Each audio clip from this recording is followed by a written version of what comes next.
Hello, my name is Hunter Merchant. I'm here today to talk to you about guns and the laws that go with them. In recent years, there have been an increasing number of laws put before Congress and other lawmakers concerning guns. Most of these proposed laws aim to make it harder for people to obtain guns. However, some of them are trying to keep things the way they are now, and others are even trying to make it so that every household is required to have a weapon in it. The topic of guns and gun laws has become a very prominent discussion piece all around the world in the last few years, but especially in America. Some people advocate more gun laws, some people advocate less. However, both sides of this debate seem to have information, data, and statistics that back up their stance on the topic. For instance, advocates of more gun laws might say, statistics from JustFacts.com show that roughly 16,459 murders were committed in the U.S. in 2016. Of this number of murders, roughly 11,961, or 73%, were committed with guns. They will use this statistic as a reason to try and make more gun laws and make guns as scarce as possible in the hopes that this will lower crime rates and make the country safer.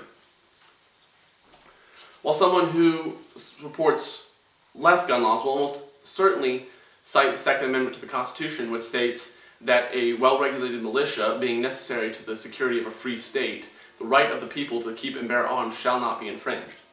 This person might say this in an effort to say that gun laws are unconstitutional and the government should not be making laws that are inhibiting our rights.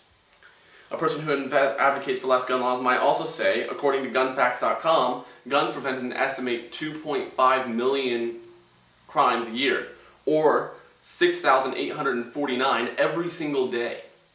Most often, the gun is never fired in these situations, and no blood is shed, including the criminals.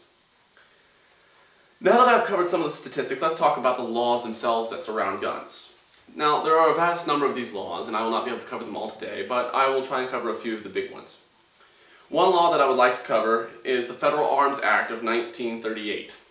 Sarah Gray of Time magazine states that this act requires manufacturers, importers, and businesses that sell firearms to have a federal firearms license. This law also prohibits the transfer of guns to certain types of individuals, such as convicted criminals. This law can be used as an example of how a law can be beneficial to society without infringing on the individual law-abiding citizen's right to own a gun. Another important gun law that I would like to discuss is the Undetectable Firearms Act. Introduced in 1988 by Representative William Hughes, this law makes it a criminal offense to manufacture, sell, import, ship, deliver, possess, or transfer any gun with a metal content of less than 3.7 ounces. This is used to help ensure that it is extremely difficult for a criminal, or anyone for that matter, to obtain a gun that is undetectable by scanners. The last law that I would like to discuss is the Protection of Lawful Commerce in Arms Act. This was introduced in 2005, and according to Sarah Gray from Time magazine, this law enables manufacturers and licensed dealers to create a well-crafted product without the fear of being held liable for negligence when a crime is committed with their product. As I said earlier, these are only a few of the laws that there are concerning guns, as I did not have time to cover them all. However, there are even differing levels of gun laws. Different countries, states, cities, and even individual businesses have their own laws and policies on the matter.